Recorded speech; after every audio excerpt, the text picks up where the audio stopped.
प्रिय मित्रों, नमो नमः। मैं संजय मौर्य इस YouTube चैनल संस्कृत कौमुदी में आप सभी लोगों का हार्दिक स्वागत करता हूं।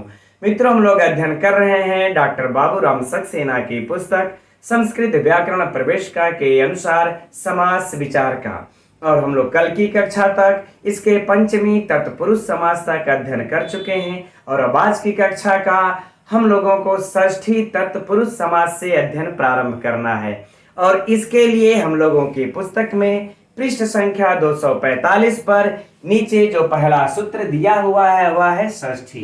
तो चलिए आप सभी लोग अपनी नोट्स और अपनी पुस्तक संस्कृत व्याकरण प्रवेशिका का पृष्ठ संख्या 245 ओपन कर लीजिए।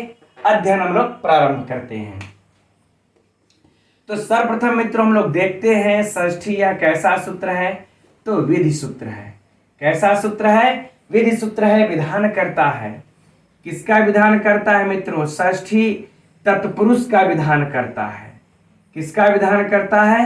षष्ठी तत्पुरुष समास का विधान करता है, वो भी विकल्प से।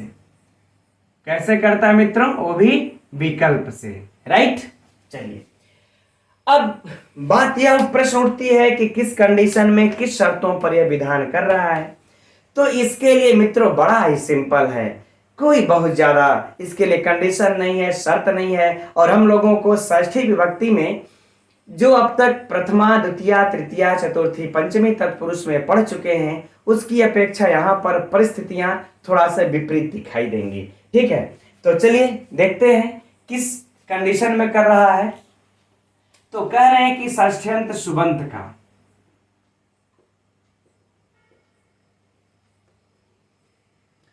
षष्ठ्यंत सुबंत का। ठीक, बस इधर षष्ठ्यंत समर्थ सुबंत होना चाहिए। इसके बाद करें इधर आपका कोई भी समर्थ सुबंत हो, कोई भी समर्थ सुबंत हो, बस तो उनका समास हो जाएगा।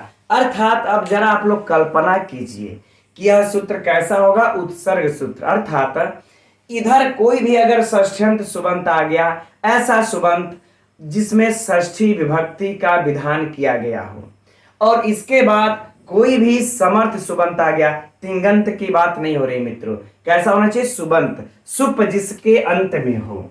क्या हो? सुप जिसके अंत में हो, ऐसा है ना। ऐसा कोई अगर आ जाता है तो बस समास कर देना है। अर्थात कोई कंडीशन नहीं, एक प्रकार से अगर देखा जाए तो कोई कंडीशन नहीं, कोई शर्त नहीं। जो हम लोग द्वितीया, तृतीया, पंचमी में जो पढ़ते आ रहे थे कि द्वितीयांत सुबंत का, द्वितीयांत समर्थ सुबंत का श्रित पतित इन्हीं शब्दों के साथ समास कर सकते हैं, सबके साथ नहीं। लेकिन यहाँ ठीक स्थितियां विपरीत हैं कि इधर बस षष्ठ्यंत सुबंत हो, इधर कोई आ जाए, कोई समर्थ बस सुबंत होना चाहिए, कोई आ जाए, हम उसके साथ समास करने को तैयार है, लेकिन विकल्प से। राइट, चलिए अब उदाहरण देखते हैं मित्रों। उदाहरण तो आप सभी लोग जानते ही हैं, इसमें नया कुछ बताने जैसा नहीं है, फिर भी अब देखना तो पड़ेगा। राजपुरुष, लौकिक विग्रह, राज्ञः पुरुष, अलौकिक विग्रह,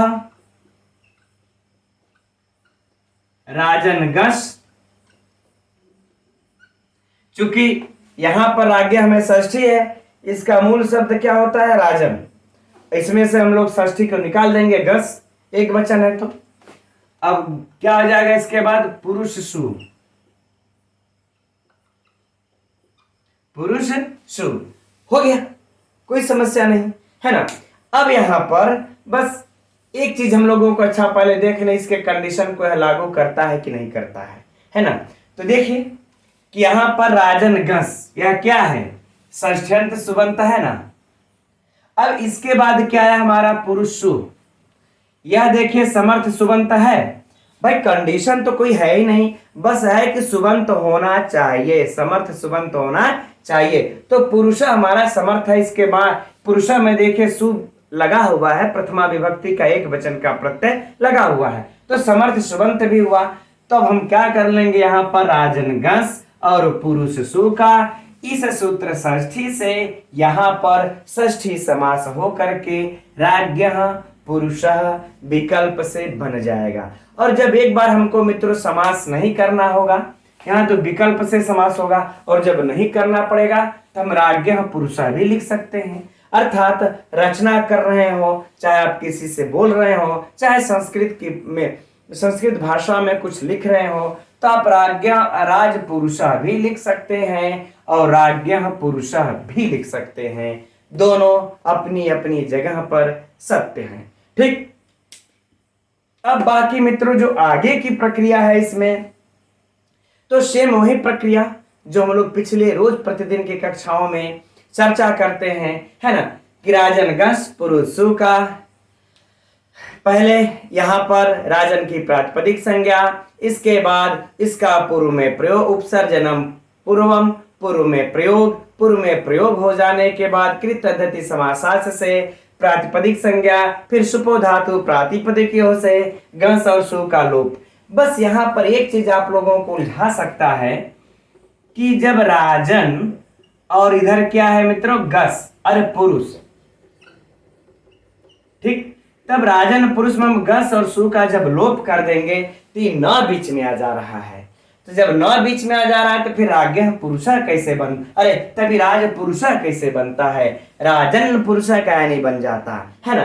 तब यहाँ के लिए मित्रों आप लोगों के लिए है ये बात कि न लोपः प्रातिपदिकांत से सूत्र आ जाएगा, न लोपः प्रातिपदिकांत से सूत्र आ जाएगा, और इस सूत्र के द्वारा इस न का लोप हो जाएगा, और न का लोप हो जाने पर क्या बन जाएगा मित्रों, राजपुरुष, है ना, राजपुरुष।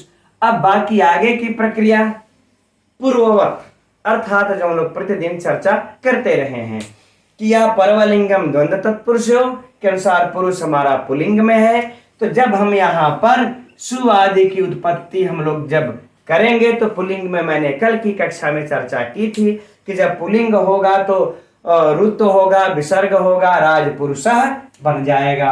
अगर नपुंसक लिंग में होगा तो कंडीशन के अनुसार, शर्त के अनुसार सु को हम आदेश करके राजपुरुषम बना लेते, और अगर स्त्रियां विवक्षा होती तो टॉप लगा करके राजपुरुषा बना लेते, सु का लेंगे आपसे लोप करके, राइट, कोई बात नहीं, है ना। अब यहां पर हम लोगों का ये हो गया पूरा, ठीक। अब बात कर लेते हैं मित्रों हम लोग परीक्षा की, परीक्षा उपयोगी प्रश्नों की। तो परीक्षा में 4 प्रश्न वही पूछे जाएंगे। राजपुरुषः में कौन सा समास है, तो षष्ठी तत्पुरुष समास है। इसका लौकिक विग्रह, अलौकिक विग्रह, 3 प्रश्न हो गए। चौथा प्रश्न कि षष्ठी राजपुरुषः में किस सूत्र से समास हुआ है, तो षष्ठी से समास हुआ। याद रहे कि विकल्प में षष्ठी भी देगा मित्रों और षष्ठी से भी देगा, दोनों देगा, है ना। तो हम लोगों को किस में मारना है, षष्ठी से, यहाँ पर षष्ठी तत्पुरुष समास हुआ। अब ये 4 प्रश्न हो गए। 5वां प्रश्न बहुत करेगा तो यह पूछेगा कि षष्ठी विभक्ति कैसा सूत्र है, तो विधि सूत्र है ना। या यह फिर यह कह दे कि षष्ठ्यंत सुबंत का समर्थ सुबंत के साथ कौन से सूत्र से समास होता है, किस सूत्र से समास होता है, षष्ठी से होता है, षष्ठी से होता है, या फिर और भी फलाना ढिमका सूत्र दे देगा उससे होता है। तो किससे होता है मित्रों, षष्ठी से होता है, बस इससे बाहर नहीं आएगा।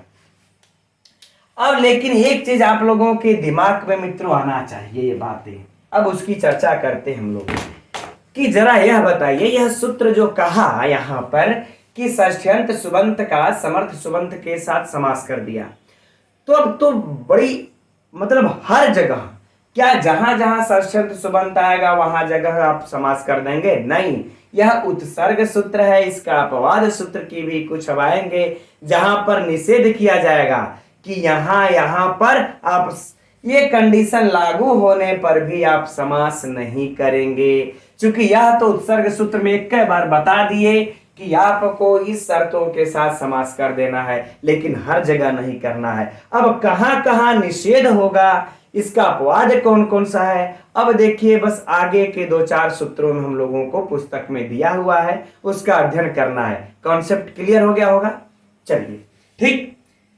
तो देखिए स्थितियां मित्रों विपरीत ही हैं, जैसा मैंने कहा। अब द्वितीय में हम लोग क्या पढ़ रहे थे, द्वितीयांश सुबंध का इसके साथ समास, फिर अगला सूत्र द्वितीयांश सुबंध का इसके साथ समास, तृतीया में भी वही पढ़े थे, तृतीयांत सुबंध का इसके साथ, इन सुबंतों के साथ समास। लेकिन यहां पर तो बस बोल दिए षष्ठ्यंत सुबंत का समार्थ सुबंध जितने होंगे सबके साथ समास। अब फिर बाद में बताएंगे ऐसा है कि इनमें इनमें निषेध कर रहे हैं। तो देखते हैं अगला सूत्र।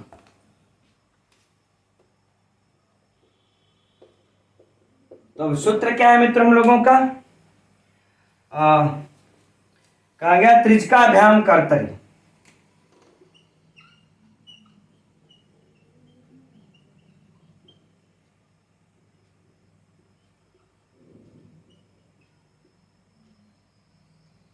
त्रिज्काभ्याम कर्तरी है ना। अब देखिए यहां पर क्या बोल रहे हैं कि यहां पर देखिए त्रिच अक है, विच्छेद कर देंगे तो त्रिच निकलेगा और फिर अक, अक का मतलब अड़ौल है ना। तो करें त्रिच और अड़ौल प्रत्यय, त्रिच और अड़ौल प्रत्यय अभ्याम यानी कि दोनों की बातें कर रहे हैं। त्रिच और अड़ौल प्रत्यय यदि कर्तरी यानी कि यदि कर्ता अर्थ में प्रयुक्त हो, यदि ये दोनों प्रत्यय कर्ता अर्थ में प्रयुक्त हो तो फिर आप इस षष्ठी वाले सूत्र को लागू नहीं करेंगे, तब आप समास नहीं करेंगे। उदाहरण मित्रों इसके लिए हम लोगों को देते हैं कि घटस्य कर्ता, एकदम सरल सा है मित्रों, देख लेते हैं। घटस्य कर्ता, अब जरा बताइए यहां पर घटस्य में षष्ठ्यंत सुबंत है ना, यह वाला नियम तो लागू हो रहा है ना, षष्ठ्यंत सुबंत है। और इधर देखिए कर्ता जो है यह भी समर्थ सुबंत है, यह भी समर्थ सुबंत है। तो हमको षष्ठी से यहां पर समास प्राप्त है। किंतु अब यह सूत्र आकर के कह रहा है कि यदि कर्ता अर्थ में त्रिच प्रत्यय लगा हो तो यहां पर मित्रों हम लोगों का क्री धातु से कौन सा प्रत्यय लगा हुआ है, त्रिच प्रत्यय लगा हुआ है ना। तो जब त्रिच प्रत्यय लगा हुआ है तो ये सूत्र आकर के निषेध कर देता है कि अब आपको यहां पर समास नहीं करना है षष्ठी तत्पुरुष, आपको घटस्य कर्ता ही लिखना पड़ेगा, घट कर्ता नहीं लिखना है ना। अर्थात आप इस प्रकार से अब नहीं लिखेंगे, घटस्य कर्ता ही लिखेंगे, राइट है ना, घटस्य कर्ता ही लिखेंगे। अब यहां पर मित्रों आप लोगों से जो परीक्षा में प्रश्न पूछा जाएगा वह यह पूछा जाएगा कि घटस्य कर्ता में किस सूत्र से समास का निषेध है ना, किस सूत्र से समास नहीं हुआ। तो यही सूत्र हम लोग लगा देंगे, त्रिज्काभ्याम कर्तरी सूत्र से यहां पर समास नहीं हुआ है, राइट। अब इसी तरह से मित्रों हम लोग जगतः स्रष्टा धनस्य हर्ता को भी देख सकते हैं। अब अड़ौल प्रत्यय वाला जो उदाहरण दिया है कि अन्नस्य पावकः,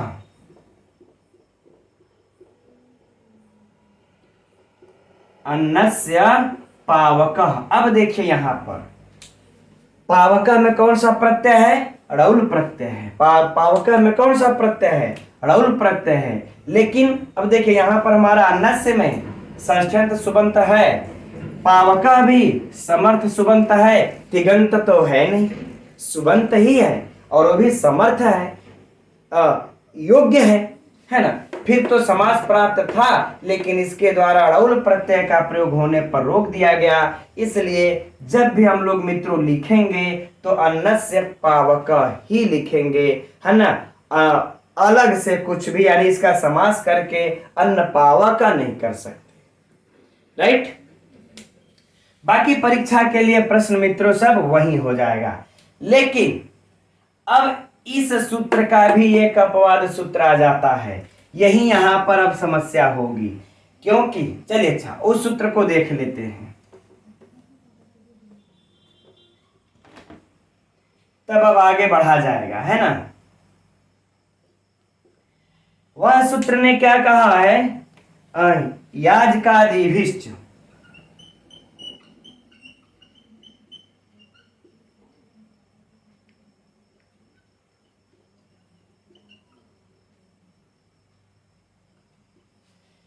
याजकादिभिश्च है ना।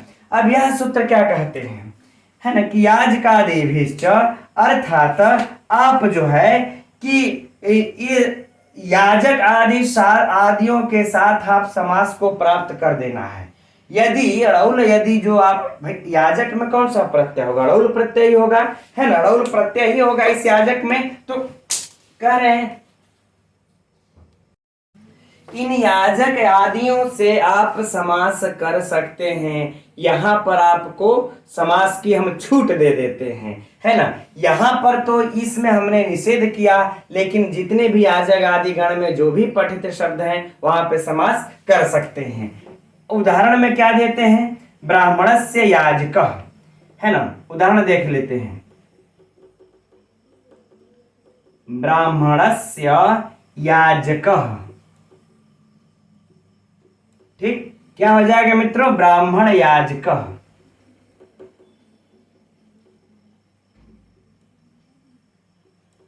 ब्राह्मण याजकः, राइट। अब इसी तरह से मित्रों इसमें देखिए और दिया है कि याजक आदि का अर्थ क्या हो जाएगा कि पूजक, परिचारक, अध्यापक, है ना, स्नातक, उत्पादक, इन सबों का भी आप समास कर सकते हैं। जैसे देवानाम पूजकः, देव पूजकः, है ना, देवानाम पूजकः, देव पूजकः, संस्कृतस्य अध्यापकः, संस्कृताध्यापकः, है ना। यहां पर आप जो है कि समास कर सकते हैं। तो बाकी सब मित्रों अब उदाहरण यहां पर दिया हुआ ही है इसमें। चलिए, अच्छा, अगर कहते हैं तो मैं लिख देता हूं, क्योंकि यहां पर समास दिया नहीं है। चलिए मैं सबका लिख देता हूं। तो ये रहा मित्रों, मैंने उसके आगे कुछ उदाहरणों को वहां से लिख दिए हैं। अब आप लोग देख सकते हैं कि देवानाम पूजकः, देव पूजकः समास हो गया। राज्ञः परिचारकः, राज परिचारकः। भोजनस्य परिवेशकः, भोजन परिवेशकः। सारे शब्दों को मित्रों हमने इसी अपने हम लोगों के पुस्तक में से ही उठाए हैं। पृष्ठ संख्या 246 पर देखेंगे तो दिया हुआ है ना। संस्कृतस्य अध्यापकः, संस्कृताध्यापकः। यद्यपि आप चाहेंगे तो आ का भी इसके साथ संधि कर सकते हैं। घटस्य उत्पादकः, घटोत्पादकः। और भुवो भर्ता, भूभर्ता, है ना, इत्यादि यह सब बन जाएगा मित्रों। इसी प्रकार से अन्य भी जो दिया हुआ है हम लोग बना सकते हैं, ठीक। तो चलिए नोट करना होगा, नोट कर लीजिएगा, स्क्रीनशॉट लेना होगा, ले लीजिएगा। अब हम लोग अगले सूत्र की तरफ बढ़ते हैं। तो अब देखते हैं इस अगले सूत्र को, न निर्धारणे। अब यह सूत्र क्या कह रहा है मित्रों, कि यह भी कि निर्धारण अर्थ में जो आप इस षष्ठी सूत्र के द्वारा षष्ठी तत्पुरुष समास का विधान किए थे, अब वह इस न निर्धारणे सूत्र से अब वह समास नहीं होगा। जैसे उदाहरण में हम लोगों को प्राप्त होता है नृणाम द्विजः श्रेष्ठ, है ना, श्रेष्ठ, ठीक, यही दिया है उदाहरण में हम लोगों को, है ना। तो कह रहा है कि नरों में द्विज श्रेष्ठ है। तो यहां पर देखिए हमको क्या करना है, निर्धारण करना है कि जितने भी नर हैं वहां में उसमें जो है कि द्विज श्रेष्ठ है। तो निर्धारण करने के अर्थ में देखिए यहां पर हमारा षष्ठ्यंत सुबंत है, और द्विजा भी देखिए हमारा जो है कि समर्थ सुबंत है ना, यह भी समर्थ सुबंत है।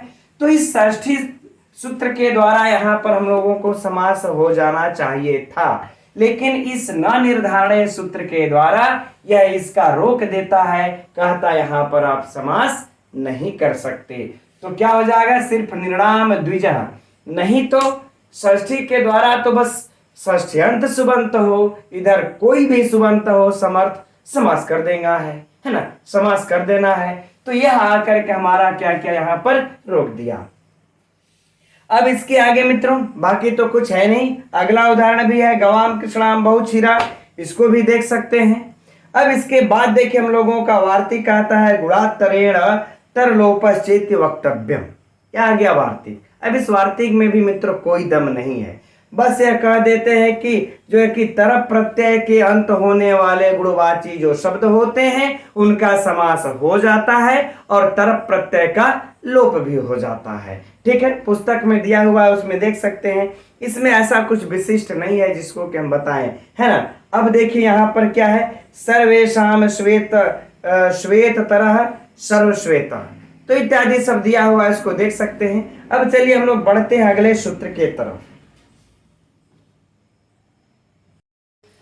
तो ये रहा अगला सूत्र, देखते हैं इसको। हम लोग कह रहे हैं कि पूर्ण अर्थात पूर्ण प्रत्यांत शब्दों के साथ और गुण, है ना, गुणवाची शब्दों के साथ सुहितार्थ अर्थात सुहित अर्थात तृप्त अर्थ वाले शब्दों के साथ, और करें कि सत अर्थात क्षत्रिय और सानच के साथ, अव्यय अव्यय शब्दों के साथ, और तव्य तव्य प्रत्यांत शब्दों के साथ, और करें कि समानाधिकरणेन अर्थात जिसका समान अधिकरण हो इन शब्दों के साथ षष्ठ्यंत सुबंत का समास नहीं होता। यह भी मित्रों निषेध ही कर रहा है ना।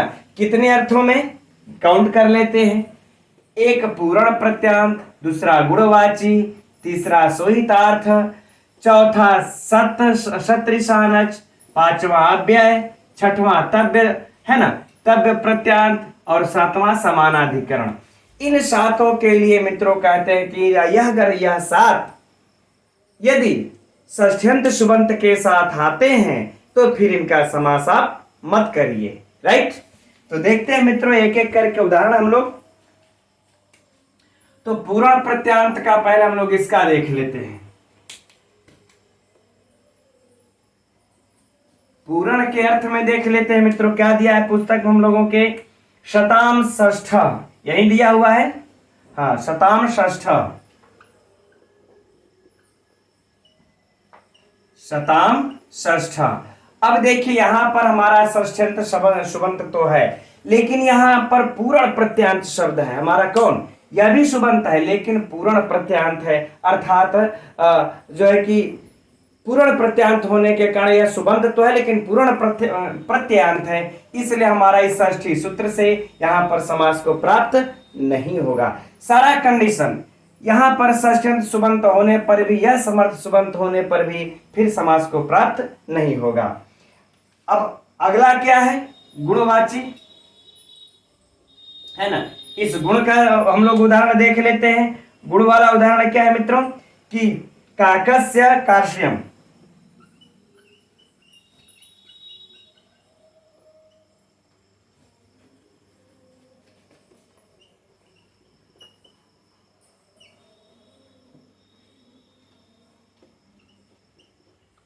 यही है काकस्य कार्ष्ण्यम, है ना।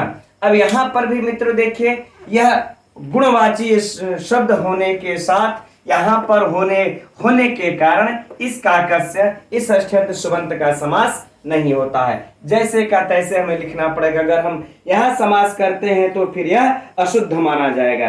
राइट, आगे बढ़ते हैं। अब गुण के बाद क्या है मित्रों, सुहित अर्थात तृप्त के अर्थों में, है ना। फलानाम तृप्त, फलानाम तृप्त, ठीक, अर्थात फलों से तृप्त, है ना। अब देखिए मित्रों यहां पर षष्ठ्यंत सुबंत है, यहां पर तृप्त है लेकिन सुहित अर्थात तृप्ति संतुष्टि अर्थ में है मित्रों, इसलिए यहां पर समास नहीं हो सकता। आगे, अब सुहित के बाद क्या है सत, सत अर्थात क्षत्रि सानच का देख लेंगे। क्षत्रि सानच के अर्थ में क्या दिया है मित्रों, द्विजस्य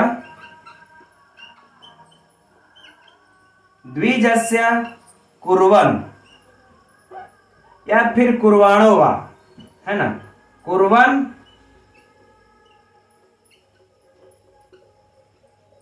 कुर्वाणो वा, यहां पर भी हम लोगों का कोई समास नहीं हुआ। अब आगे देख लेंगे अव्यय के अर्थ में। अब अव्यय के अर्थ में देख लेंगे हम लोग, अव्यय के अर्थ में कौन सा दिया है मित्रों, ब्राह्मणस्य कृत्वा, ब्राह्मणस्य कृत्वा। अब यहां पर देखिए यह क्या है कि अव्यय है ना, कर्ता प्रत्यय लग जाने पर अव्यय के अर्थ में आया हुआ है, इसलिए इस ब्राह्मणस का इसके साथ समास नहीं हुआ। अब क्या बचा हम लोगों का, तव्य। तव्य वाला उदाहरण देख लेते हैं। तव्य के अर्थ में क्या है मित्रों, ब्राह्मणस्य कर्तव्यम।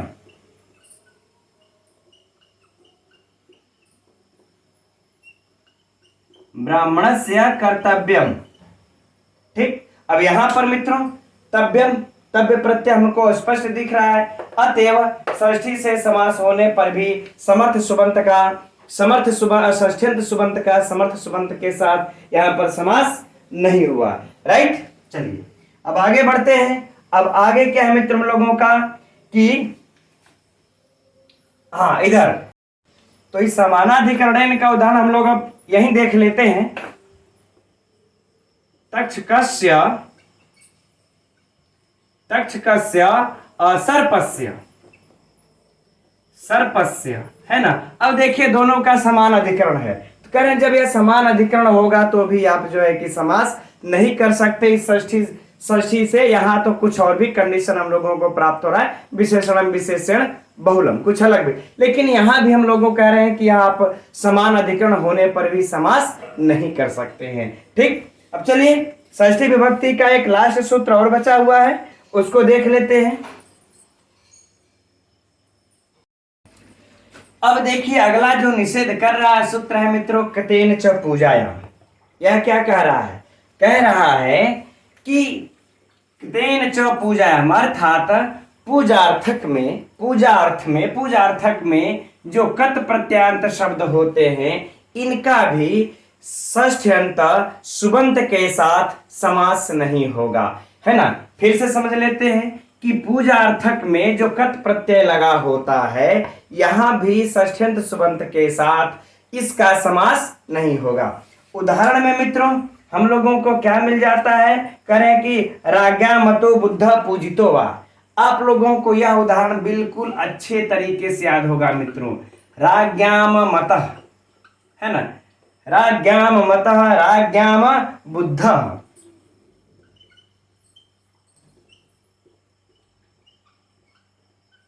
यह उदाहरण हम समझ रहे हैं कि आप लोगों को याद होना चाहिए। राज्ञाम, है ना, राज्ञाम पूजितः। जब हम लोग अध्ययन कर रहे थे कारक विचार का तो हम लोगों को यहाँ पढ़ाया हुआ था षष्ठी विभक्ति में यह सूत्र कतस्य च वर्तमाने, है ना। इस कतस्य च वर्तमाने सूत्र के द्वारा जो है कि इन सबों में क्या है, कत प्रत्यांत जो है कर्म अर्थ में हुआ है। कतस्य च वर्तमाने सूत्र के द्वारा कत प्रत्यांत लगने के यहाँ पर कत प्रत्यांत लगने के कारण राज्ञाम में षष्ठी विभक्ति हो गई है। किससे, कतस्य च वर्तमाने सूत्र के द्वारा यहाँ पर कत प्रत्यय लगने के कारण यहाँ पर हम लोगों को षष्ठी विभक्ति हो गई है। तो जब षष्ठी विभक्ति यहाँ पर हो गई मित्रों तो फिर ये षष्ठ्यंत सुबंत हुआ ना, और यहाँ पर भी यह हमारा समर्थ सुबंत ही है, तो यहाँ पर फिर इन दोनों का समास हो जाना चाहिए था इस षष्ठी सूत्र के साथ। लेकिन कह रहे यहाँ पर भी आपको समास नहीं करना है। क्यों, क्योंकि यहाँ पर देखिए पूजार्थक में यहाँ पर कत प्रत्यय लगा है कि मैं राजा को मानता हूं, जानता हूं, राजा को मैं पूजता हूं, है ना, राजा को मैं पूजता हूं। तो कर्म अर्थ में यहाँ पर कत प्रत्यय लगने के कारण, है ना, यहाँ पर हम लोगों का समास नहीं हुआ। यहाँ भी और यहाँ भी। तो हम समझते हैं मित्रों बहुत ज्यादा इसमें कुछ नहीं है जो कि आप लोगों को प्रश्न में उलझाए। बस अगर परीक्षा के प्रश्नोत्तरी की अगर चर्चा कर लिया जाए तो बस यही हो जाएगा। राज्ञाम मतः में किस सूत्र से समास नहीं हुआ, तो कतेन च पूजायाम से समास नहीं हुआ। चाहे वह राज्ञाम बुद्ध में हो जाए, चाहे राज्ञाम पूजितन हो जाए, किसी में भी पूछ दे किस सूत्र से समास नहीं हुआ तो कतेन च पूजायाम से नहीं हुआ। बस इसके साथ ही मित्रों षष्ठी तत्पुरुष समास समाप्त हो जाता है। अब आज के दिन इतना ही रहने देते हैं। अब कल हम लोग सप्तमी तत्पुरुष का अध्ययन प्रारंभ किया जाएगा। तब तक के लिए मित्रों नमो नमः।